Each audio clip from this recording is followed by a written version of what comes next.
Hey guys, it's OpenBuildRepeat here, and we're going to start a different type of series of videos. It's going to be based on the process on how I create Lego YouTube videos. I know most of you guys are thinking to yourselves, like, what makes this different than any other lighting video? Well, the difference is I'm a collector like you guys. So always when it comes to gear, I have this inner battle. Do I get more Lego or do I buy gear?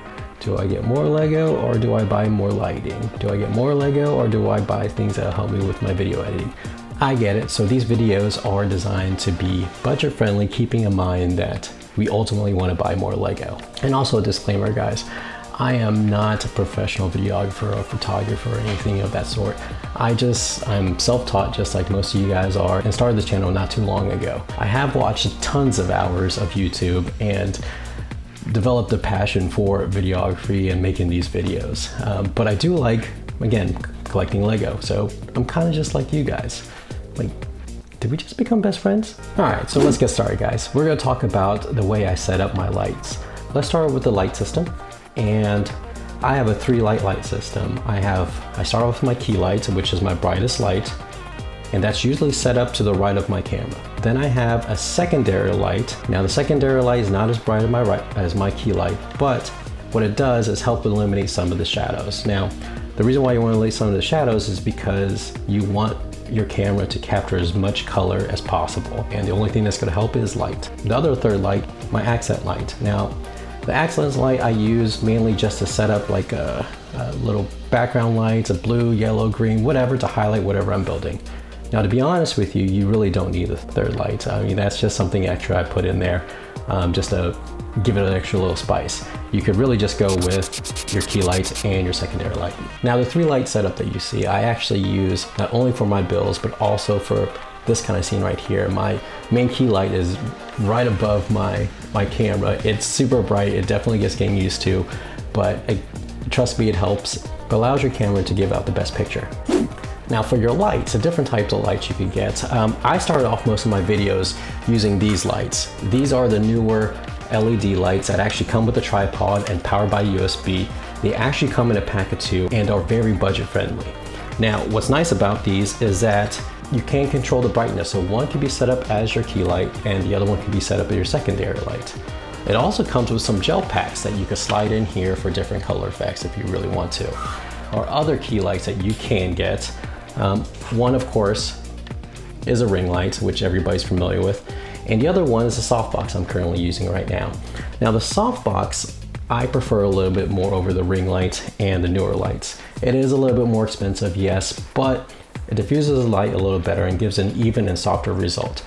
I don't like the ring light because I don't like the ring pupil it gives you when you actually see it in some of the camera shots.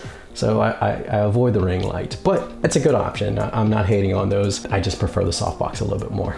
Now for my accent light, I have upgraded to this Aperture MC2 lights. Now, a little bit pricier, a little bit more expensive than what I've been showing, and it's definitely not needed, but this can change different colors, and you can see the difference in some of the videos and when I used it. Again, not needed, but it's a fun little piece of gear to have. Now I do plan to upgrade my softbox, my main key light, to one that I can control the brightness to, because if it is too close or is too bright, I have to back it up, and I am working in a tight space. So something I'm going to invest and give up some Lego for later on in the future. Now, settings on your camera. If you are using a regular camera or a camera phone, that you could change your settings. Focus really on the white balance and the ISO. As far as the white balance, my sweet spot for my setup is about 5500 Kelvin. And as far as the ISO, I'm between 200 and 250. Now those settings allows my camera to capture the maximum amount of light so that I could edit correctly in post. Now, sometimes your camera phone might not have that. You could buy other apps on the phone that allow you to change the ISO and the white balance.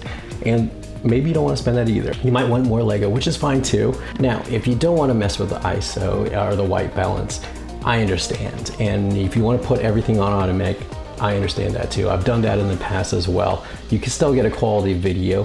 What I would suggest though is my next point is consistency and control of your lighting. So what you want to make sure is that you have control and consistency of all the lights, and make sure that all the lights are positioned in the same spot and all the brightnesses are the same throughout the video. Now, With the auto white balance and auto ISO and everything set on auto, you are going to get some of the light and darkness happening because it's natural to happen.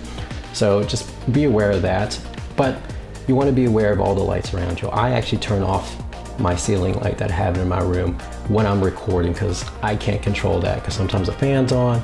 I know the temperature is a little bit different than the lights I use, so I try to control that whenever I can if I set everything on auto. Now, being consistent and having control of your lights is really important for stop motion. I dabbled a little bit in it, but you definitely want to try to make sure your ISO and your white balance is the same in every shot, or you see that little flickering from dark photo to a light photo. Hopefully those little tips help. And if you guys have any questions, please comment below. I do also have links for everything that I've mentioned in this video. I do want to give a shout out to Lego Fan UK that actually left me a comment in my last video. Thank you for your support, and thank you for watching, and thank you for liking.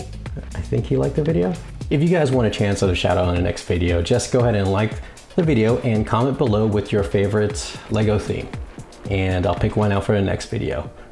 Till then guys, see you in the next one.